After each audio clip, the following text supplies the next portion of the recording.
Merci Nabino, bonjour, ça dépend.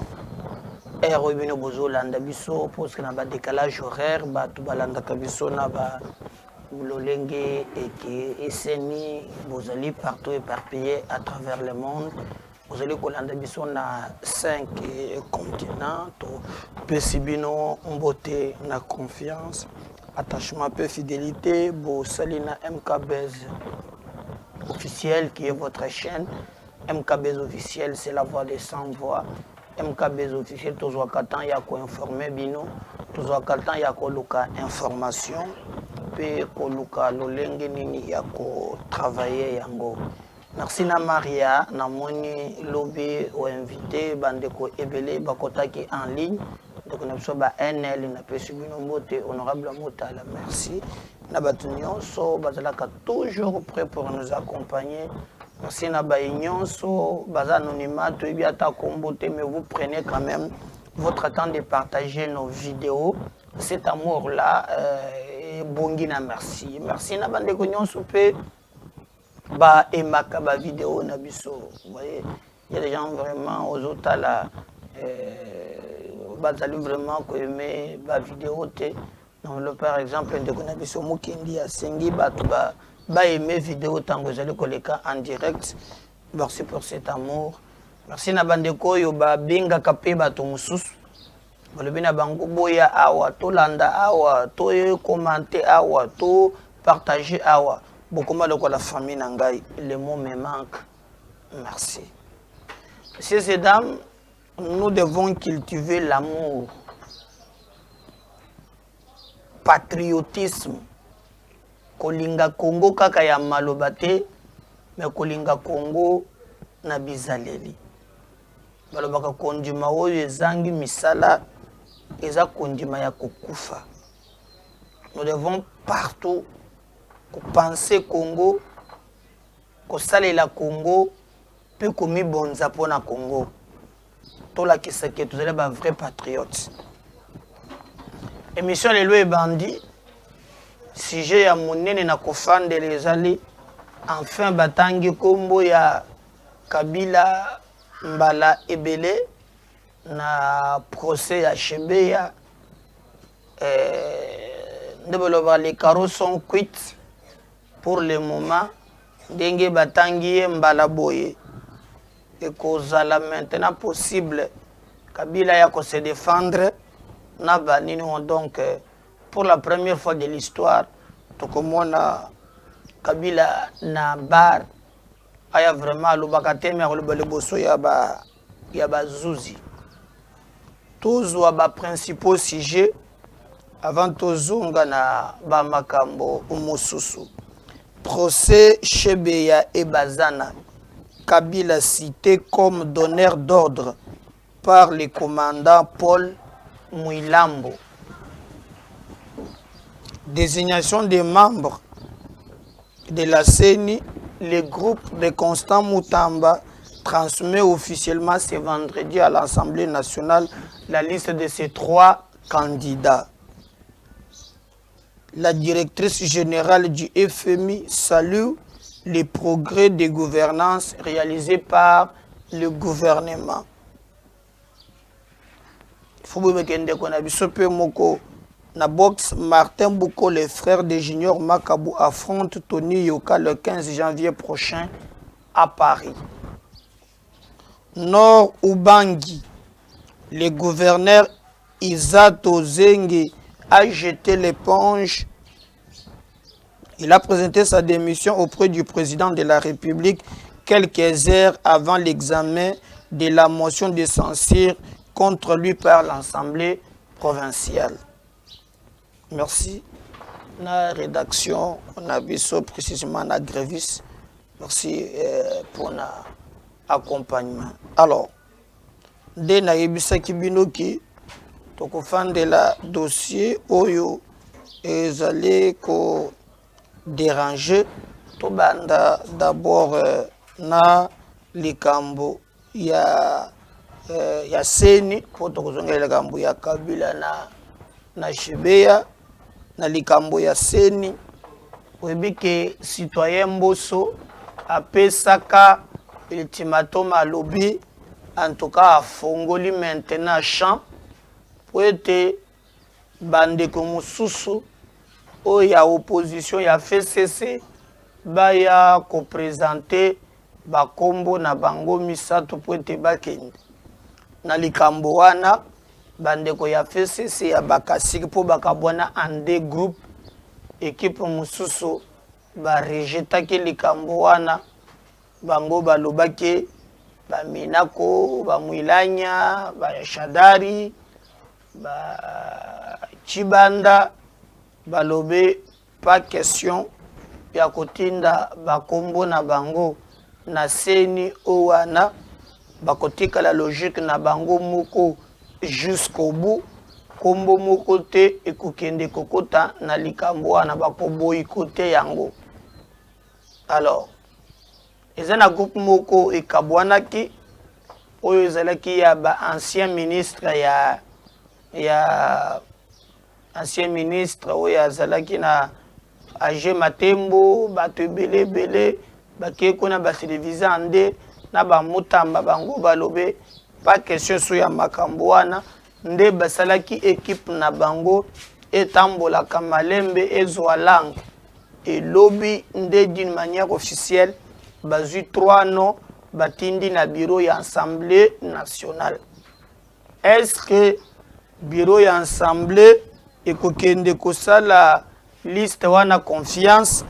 Est-ce que bako interiner yango po ete ba avancer tokende na élection ou bien bako zela kaka équipe ya ba kasik etinda bato? Mais nous apprenons que bango baza déterminé balobe bako kotinda ata moto moko te.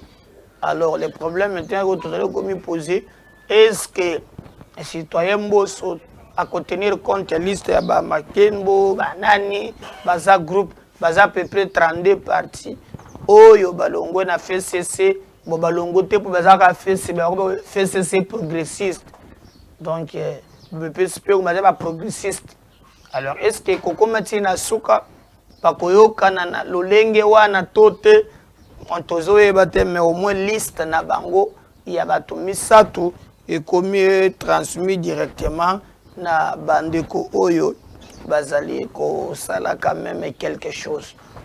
Toujours la maintenant réponse il y a Pepe Mbosso ayebana ko trancher ce qui a cause liste wana po bakende liboso mbala moko. Directrice ya FMI ya kilobi awa basololo ki na président de la République démocratique du Congo Tshisekedi Félix na ko solola na bango il a jusque-là salué quelques progrès au gouvernement ezali ko sala. Je vous avais dit que batwana mingi bayaka na bamboka soki bamoni ke kanyaka ezalité avec les efforts tels que fournis par l'inspection générale ya finance ya monsieur Alingeti track oyo bandaki ko sala surtout patrouille financière oyo en tout cas ndenge to bandaki e bandaki ko pesa confiance que bato nyonso même ya libanda basala Congo confiance pour baya ko investir baya ko tia ba millions. Mais na aliro tozui na 2 derniers mois oyo bandeko nangai sans pour ne pas être prophète de malheur soki to recadrer makambo na bisote risque kozala makase na babiloko wana ya Bretton Woods. Donc je crois que le média relais bato bazomona koma miyibi ya mbongo bakobimaka libanda. Mais soki otali programme o tozalaki nango na FMI ti lelo lolenge makambo wana ezokende en tout cas ezosenga encouragement et c'est ce qui a été fait parce que FMI a salué les efforts menés par les gouvernements utabazwa nyonso wana ti lelo même budget ya mboka na biso le budget là ezalaka mboka moko te mbongo moko tokendaka kozwa quelque part te. Le budget ezalaka mbongo tokendaka koloka à l'interne comme à l'externe. On a le poteau, les appuis budgétaires bayaka pe ko appuyer yango bafinancement biso eutaka libanda bafinancement extérieur eyaka mpe na budget eutaka be na banzela ya biloko wana. Donc c'est-à-dire que lorsque bandeko wana bazofélicité bino boza na nzela ya malamu, et il faut kopérenniser koprofite na nini wana pona kosala par tous les moyens que non bato bazala la yango basimba yango. Sinon par le reste nous allons retourner na zunguluke oyo na yebisaka na émission ya lobi que non même du temps de Matata na Yuma oyo FMI avec un programme na RDC, ils se sont retirés parce que à l'époque ba intouchable à Bakoma, à l'époque il y avait des gens qui pouvaient prendre 15 milliards sans un semblant de procès. Mais je me peux te continuer là, bah tu vas 57 millions, bah 66 millions, bah 2 millions, bah betika quelques jours na boloko babimi, ezali signe malamute pour le Congo. Ceux qui tout le monde na programme il y a bien, na FMI, ceux qui tout na programme il y a bien, na Banque mondiale, bisomoko tout na rigueur en matière où est makambo ya finance. Et elle est très très important bande konangai ce que to lingi penza vraiment que non to kamba mboka na biso na lolenge lengobani. Le reste nous allons nous retrouver que non oh bayaki oh ba millions oh ba salaki, mais qui gagne dans ces histoires là si et seulement si c'est pas notre peuple. Bravo na gouvernement jusque là na mosala oyo ezali penza appuyé par le FMI ou le Fonds monétaire international grâce à la gouvernance ndenge gouvernement nabiso et kambaki, mais na insisté lisusu bokanga madusu ya nini wana bozongi sela biso ba miyibi na prison bozwa mbongo oyo bango bazwaki bo récupérer yango pour en fait bazana ba mbongo ebele et de nous récupérer seulement notre argent dans maboko nabiso les restes. Alors Muyembe docteur nabiso laborantin nabiso ya makasi alobina 4e vague ya Covid oyo Muyembe préconise l'élargissement de la vaccination aux plus jeunes. Donc tout yango Muyembe yango yo vaccin ngo obandi ko yemba ngo depuis kal c'est quoi comme ko senga gouvernement ba élargir yango tina bano ya mike. Bon bato bazozo pe vaccin ndenge bandi ko yebisa biso kala oso zu vaccin ko vimba bona bona moni pe na bato ebele onga na yebi bazui vaccin. Je ne sais pas comment bango bazali ko se retrouver, mais en tout cas nazo senga ki bameka kotala ngona gouvernement très bien, surtout que batu nyonso bazali ko milandela makambo ndenge elongo bani. Alors pona baka balobi bakaye mati makasi lisusu na Kinshasa bon nde bakeleka pe ba vague ngo na yeba tulongo na première vague tokoti na deuxième troisième et le tokomi na quatrième nde bakalaka ngana yeba kate. Mais cette fois-ci balobi vaccin nde comme solution, et puis même na ba plus jeune donc ba kende ko vacciner bango. Mais nous apprenons que ces derniers temps ils appellent à kosu na nini moko boy ils a presque j'ai d'une manière générale na Kinshasa bato bako belaka ngo pamba. Alors est-ce que yango nde eza vraiment tokende kozwa vaccin bato nyonso? Je crois que bandeko bazana poto bazalaka na ba révélation moko bapesaka bato pona vaccin wana soki ezalaka ya solo soki ezalaka lokuta namonaka pe ba vidéo moko esirikilaka awa à cause ya vaccin. Alors biso en tout cas tous allez un peu très prudent, très regardant total à lolenge nini bango ba koloba, mais il faut seulement retenir que non baka et mati et pona yango docteur Muyembe hormis le mesure oyo ezalaka ba mesure préventive, mais ba lobi le sous que non et c'est ngeli ba jeune nyonso kolongola ta mo côté et sengeli bango baleka na vaccin donc toyebi te mesure wana ndenge ekozala mais en tout cas basengi ke bato nyonso bakende kozwa vaccin mpona komona soki ekozala ndenge nini bon biso tozali kocroire ke toutilize bamesure barrière telle que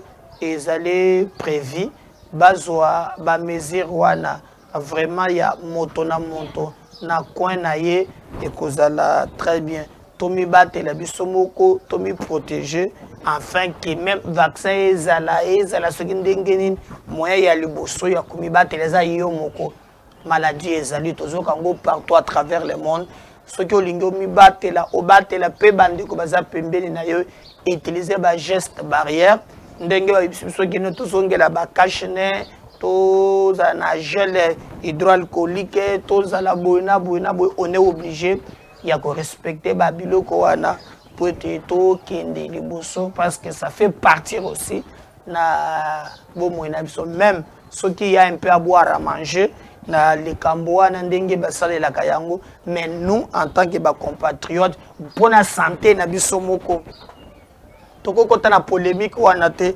esengeli tobateli pe entourage baye bazali nzinga na biso ezali une façon ya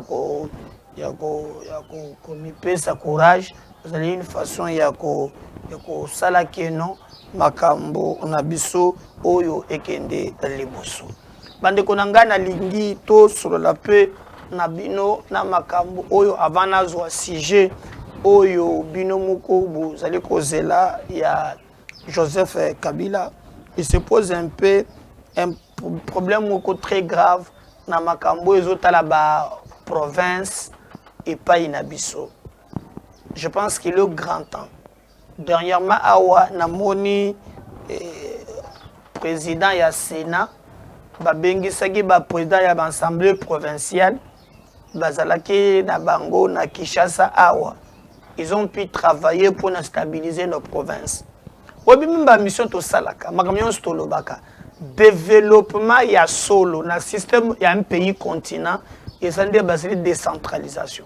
Mais la décentralisation balinga qui va approcher ba yebazo kambana peuple bazala à la base. C'est pourquoi biso même na Congo na avant tolobaka keno et sengele qui même na programme ezoya ba intégrer pe les élections locales.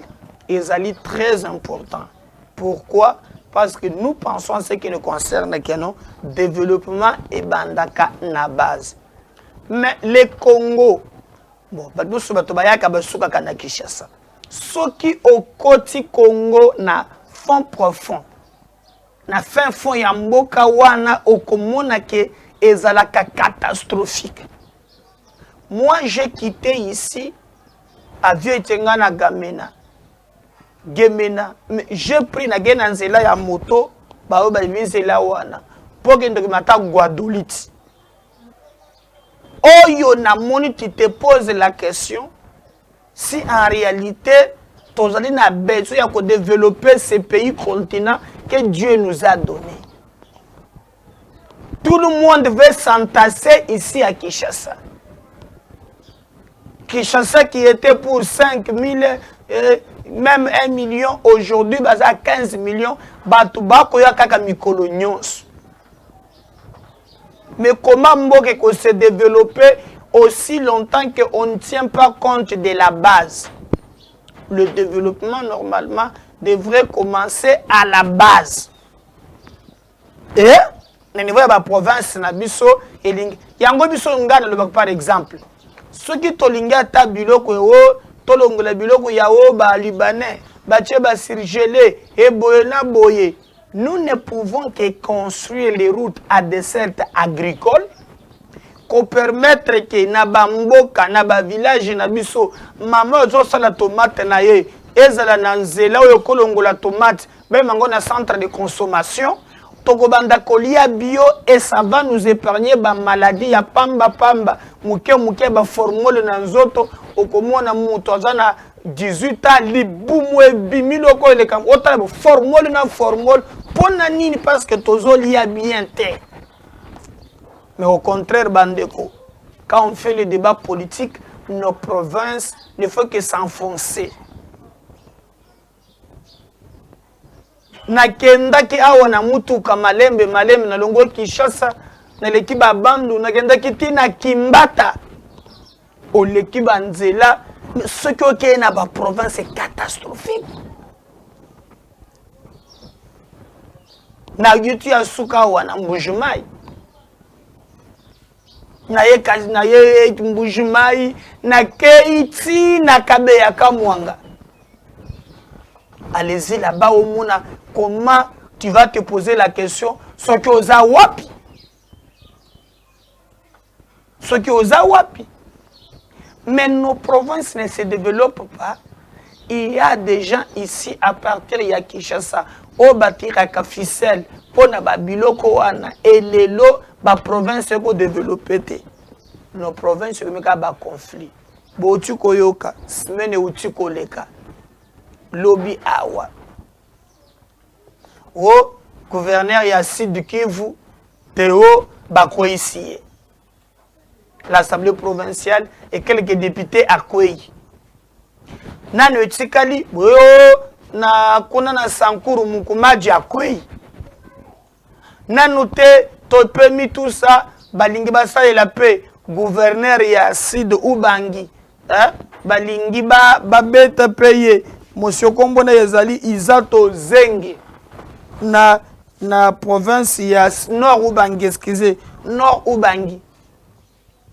Na Nord Ubangi Izato Zenge balungeli pe boule asala boye ba député amoni que no bakoko essayer lui-même a démissionné de lui-même. Talana no lolenge vraiment ba province c'est comme semaine le kaki na Sud Kivu lelo ya Nord Ubangi kuna ezalaki na Mukumaji kuna ezalaki ce pays à la base et que se développer il est grand temps que le pouvoir de Kinshasa travaille pour la stabilité ya ba province ba pesa impulsion afin que makambo e bandelande na base kuna e mata pote et ça là très bien. Si do pas tokozala awa na Kinshasa bena bato surpeuplement est commis, mais le temps n'arrive pas à comprendre que non, et qu'on peut ça problème. J'alerte en tout cas dans le baki, dans quelques minutes dans le Makambu ya ba province, balandakanga na ba konzi ebele, en tout cas ba trouver canaux. Si nous voulons que le Congo se développe, c'est pas seulement ici à Kinshasa qui est aussi très mal géré. À Kinshasa, beaucoup de détournements na makambo zota la ville à Kinshasa. Quand même ba député ya awa ngobila soki atia bango na tuku toyebaka te, mais déstabilisation oyo est commis en place et ça est vraiment regrettable pas sinamawa et nous exigeons que non ba travailler dans le sens que ba province na biso est comme stable.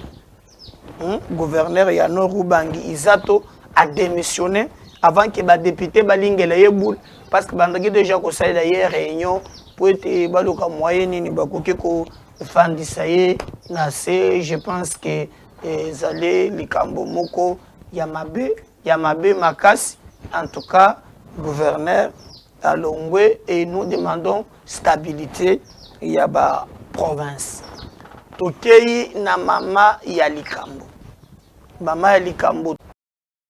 c'est Joseph Kabila Moutouapesa qui ordre ya baboma Floribert Chebeya malobawana yangaite malobawana ezali ya ndeko Paul Mwilambu.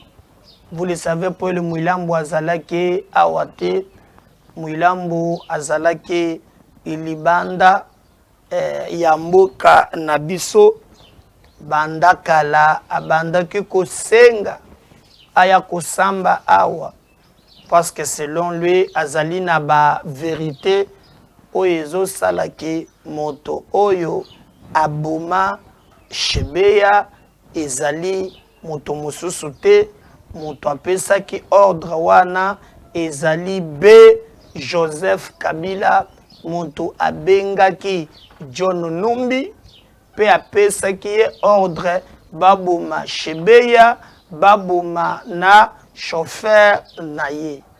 Pona nini baboma bango alakisaki ke iya be rapport Bundu dia Congo na kati ya rapport wana atalisi bien que non a Chaki Kombo ya Kabila na kati na ya Kenge na ya John Numbi. Alors yango babenga kiye po baboma iye. Wana ezali maloba na ngai te etango batelemaki nde Joseph Kabila abengi selon Mwilambo apesi ordre na John Numbi esengeli Floribert Shebeya akufa baboma ye. Donc ce que tu landi bien Paul Mwilambo nyon sezoloba mawana ezali penza na tina mokote esengeli babenga Kabila Kabange Joseph aya koleka na bar asamba a justifier lolenge nini baboma Floribert Shebeya. Tala batu ndenge ekomi kopesa pasi ata justice yango eza justice ya bamayuya okoyeba te soki le kambo ya solo bon militaire quand même po ya ba militaire blague ezalaka kuna te tobanza ke makambo ekoloba. Mais pourquoi avoir tué Floribert Shebeya, un père de famille? Un père de famille. Regardez la méchanceté. Il y a bateau le bakotambola pour la démocratie. Les assassins, les zombies politiques, bamelia makila, bazwata sonité, babimake bakobima na balabala batambola.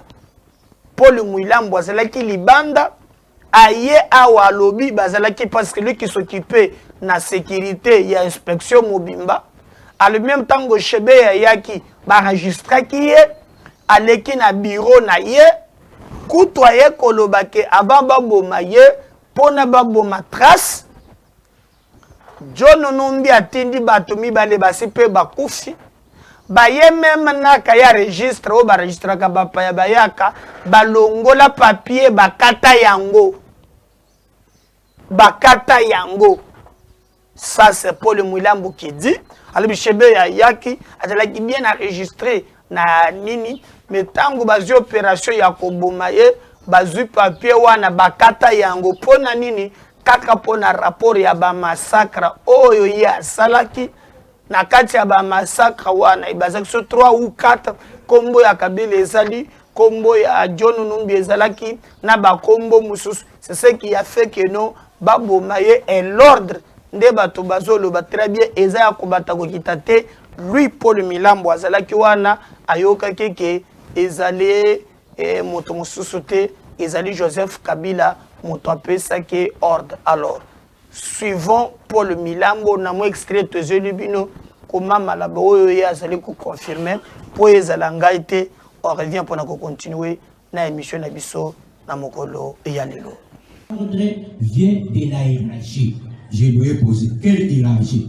Il me dit général Enumbi. Je dis qu'est-ce qui prouve? Il dit général Enumbi avait reçu l'ordre du président de la République Joseph Kabila. C'est ce que Christian avait apporté ce jour-là.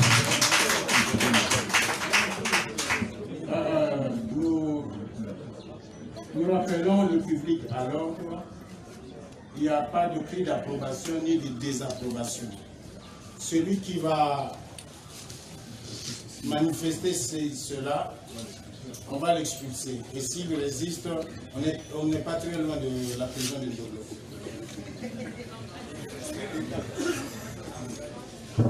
L'ordre vient de la hiérarchie. Je lui ai posé quelle hiérarchie? Il me dit général Enumbi. Je dis qu'est-ce qui prouve? Il dit général Enumbi avait reçu l'ordre du président de la République Joseph Kabila. C'est ce que Christian avait apporté ce jour-là.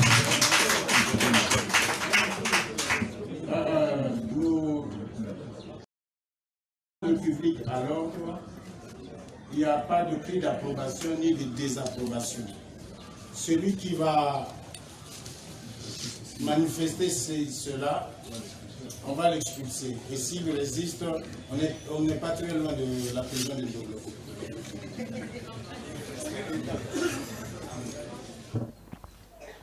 Voilà. Je crois que débat exact. Ce qu'on a makambo ya kosambisa bato. Soki bakotangaka yo na ba procès bazuzi bakobengisaka yo. Ekoki kozala oza innocent to pe oza coupable. Même ba témoin na kosambisa bato basali droit bayebaka. Les témoins peuvent aussi se convertir la partie au procès. Donc, il est grand temps que maintenant, comme boyoki vidéo, et que batangi kombo ya Kabila, mbala ebele, ye mouto peu saka ordre, alors je m'imagine, il y a beaucoup de dossiers. Notre dossier, il y a charnière, il y a Maluku. Notre charnière, il y a Otomonaka, il y a Bakamo, il y a Sapoué consort. Donc, l'ancien régime, Makila, ezali penza, pas cité. Pona bango tuer, eza, elokomoko ya pété. Tuer quelqu'un, bako sela yango ndenge balingi, pe omoni bazo circuler. En fait, le pouvoir, c'était pour clochardiser bakolomboka, koboma bakolomboka, afin que ba oyo baye dekoya, et aujourd'hui, je ne sais pas, même, j'aurais même appris que ceux qui parlent, c'est ce que j'aurais appris. Si c'est vrai, incompétent, il y a mais lorsque Bozo Yokaki, un père de famille, qui n'a rien fait, qui n'a pas des immeubles comme vous, un activiste des droits de l'homme, les soumounaye kakapo a sali musala oyo ya ko défendre ba sans voix. Régime et pesi ordre babomaye. Est-ce que vous imaginez? Et puis bobemoli mutu wapi na oyo suko tolubengi na bandako ya l'État. Wani li crime d'État. Est-ce que Joseph Kabila a koya na bar tote? Hein? Est-ce que Joseph Kabila a koya na bar tote? Bon, il dit qu'il y a zana ba attailler loi sur mesure, mais dans ces conditions, je crois que même le Parlement peut autoriser ba yoka version na ye nan. En tout cas, dans les conditions de yango et le Parlement a autorisé bayo kanan version naye. Parce que baloba ki pona kozoye, kosala boye, eza biloko, eza makambo milayi boye na boye na boye. Mais il est grand temps maintenant que non, que le Parlement autorise. Que le Parlement autorise. Parce que ça, il s'agit de crimes contre l'humanité. Hein? Citoyen Mbosso. Tolobite kaza coupable. Et le konga na boya kana ibisa kibino za keno o babengi sikabila libanda te. Loko les justice na biso moko. Ye moko aya apesa na nupe version de fait na ye. Na likambo oyo Paul Milambo alobi Kabila bengi. Etango abengi bazu na téléphone bapesi ordre. Et d'ailleurs nous nous bandeki kotuna musée na itate. Ah. Comprendre la Swahili wana. Si aye koita soki koita à la fin, bazu ordre et on a tué et moi ce qui me fait mal. Tango na yo kande baboma shebeya. Balibi chauffeur na ye. Tango ba criminel wana bazoya amoni ba tuli bangome tango ba bakamati sachet po balati atuli bangome bozo bomanga na salinini tala balié oyo ba kutena bloc patriotique balié ya bloc patriotique. Alors, vous me tuez na salinini chauffeur na ye akufi azoloba akufi bato 5 heures Ngazoka Moussanga. D'ailleurs, je vais vous laisser suivre une interview. Oyo Bozoyoka, comment Mbongo et Samaki. C'était un reportage. Oyo Bandeko Moussouba Salaki. Mbongo combien pour le Milambo a sali les contraires. En tout cas, Boyoka, juste une interview Boyoka. 8 décembre, na haute cour militaire, siégeant second degré, et Sika, Bazali Kovande la Makambu, Pona Koyeba, Nani Salaki Nini, Nani Salairol Nini, na double assassinat, ya président, ya la voix de Savoie, Floribert Chebeya, na chauffeur naye, Fidel Bazana, Yokali Kambebimiawa. Révélation bimike, Kanyon Tezalaka ya $500,000 américains, na Mutu.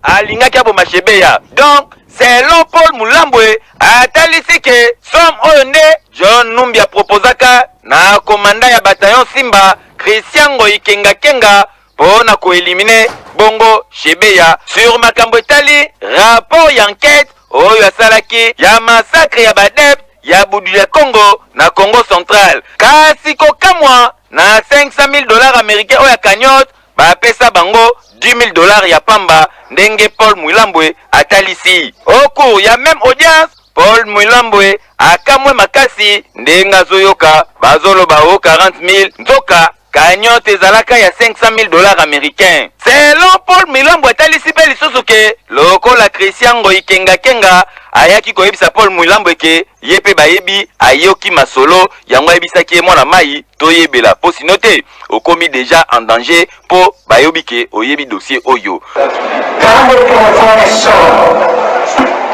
le général de Paul était comme ça, c'est le général de qui appelle. Il parle en Swahili. Est-ce que vous dites appelé la Raïs? Est-ce que tu as déjà reçu l'appel de Raïs?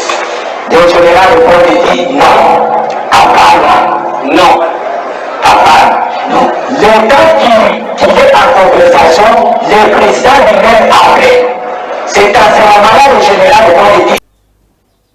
Militaire siégeant second degré et Sika Bazali Kovande la Makambu pona koyeba nani asalaki nini nani asalairol nini na double assassinat ya président ya la voix de Savoie Floribert Chebeya na chauffeur naye Fidel Bazana yokali Kambebimiawa. Révélation bimike Kanyon Tezalaka ya $500,000 américains na mutu oyo alingaki abo Machebeya. Donc selon Paul Moulambwe atalisi ke somme oyo nde John Numbi proposaka na komanda ya bataillon Simba Christian Ngoyi Kenga pona ko éliminer Bongo Chebeya sur makambo etali rapport ya enquête oyo asalaki ya massacre ya badep ya Budu ya Congo na Congo Central. Kasi kokamwa na $500,000 américains oyo Kanyot bapesa bango $10,000 ya pamba ndenge Paul Moulambwe atalisi. Au cours ya même audience, Paul Moulambwe akamwe makasi ndenga zoyoka bazoloba o 40,000 nzoka Kanyote ezalaka ya $500,000 américains. Selon Paul Moulambwe atalisi pe lisusu ke lokola Christian Ngoyi Kenga ayaki koyebisa Paul Moulambwe ke yepe bayebi ayoki masolo yango ayebisaki ye mwana mai toyebela po sino te okomi déjà en danger po bayobi ke oyebi dossier oyo. Quand le téléphone sort, le général de Paul était comme ça, c'est le général de qui appelle. Il parle en Swahili. Est-ce que vous dites appelé la Raïs? Est-ce que tu as déjà reçu l'appel de Raïs? Le général de Paul dit non. Non. Non. Le temps qu'il est en conversation, le président lui-même appelle. C'est à ce moment-là le général de Paul dit en Swahili. Et je suis mon général. Raïs Anaïta. Honneur mon général, le supplément général du Raïs appelé. C'était ça. Et quand le Raïs appelle, il pose la question au général de Paul en Swahili. Est-ce que Moulambwe est coupable? Est-ce que Moulambwe est là? Unipatie naye kusimu. Passe-le-moi au téléphone. Et quand il m'a passé au téléphone, le président me dit aussi mwambie Ponde il est membre Uliona. Ne dis pas à Ponde tout ce que tu as vu. Tout ce que tu as vécu. Bakia kama jeshi. Reste tel que tu es militaire. Mimi na général je crois boyoki bandeko na ngai Paul Milambo alobi boye tango bakomi wana bayebisi kenge atuni John Numbi alobi est-ce que ozwaki appel ya Rais Kabila ya lobi apana donc c'est-à-dire nano Kabila abenga quitté après quelques minutes seulement na kati ya discussion na bango nde Kabila aye kobenga directement na kobenga asengi bango ba passer ye Paul Milambo nde bakamati téléphone ba pesier. Celui qui parle ici c'est celui qui a causé avec le Raïs na moma lobi omoni makambo yo omoni tikala soda koyebisa yango montote lui-même a pesi témoignage à lobi que non a sololi na Raïs mutu ayebisi ye ayebisa mutu makambo wana te oyo ya moni pour dire que l'ordre azo confirmer que l'ordre est outil directement na Raïs parce que lui a causé avec lui au téléphone tango kaka chebe ya kufi basala opération na ba Milambo. C'est ainsi que Kabila bengi d'abord a bengi po asolola na yete mutu mususu nde atuni alobi est-ce que soki ni appel ya Raïs à la fin vous comprenez on a Swahili c'est après que lui eleki quelques minutes ndebe ba pesi Paul Milambo tango abengi alors Kabila selon lui a pesi consigne à lobby tikala soda koyebisa moto te likambo oyo yo omoni.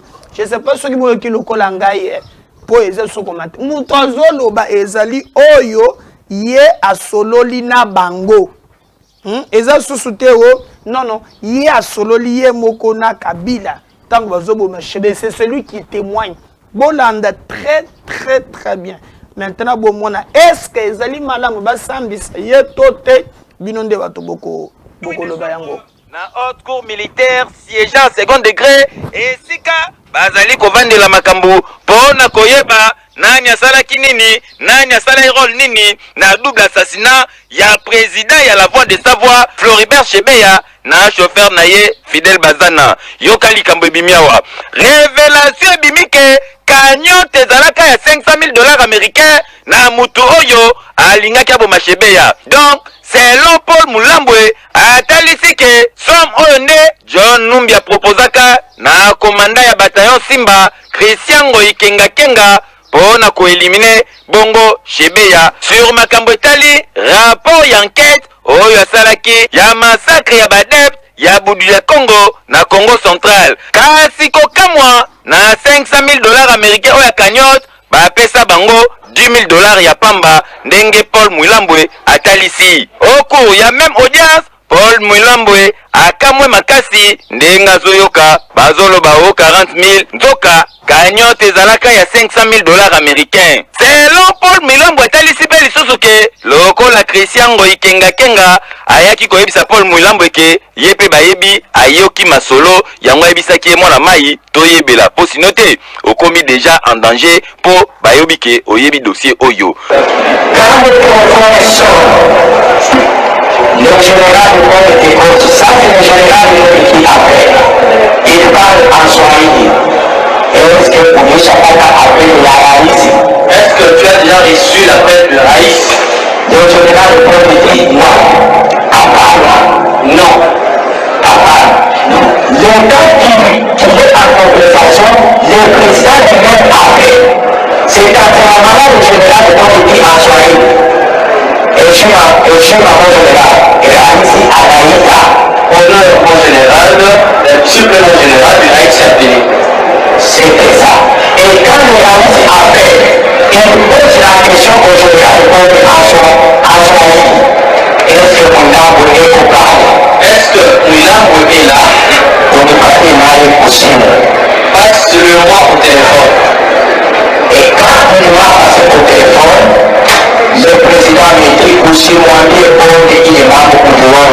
Ne dis pas à Bonde ce que tout ce que tu as vu. Reste tel que tu es militaire. Voilà.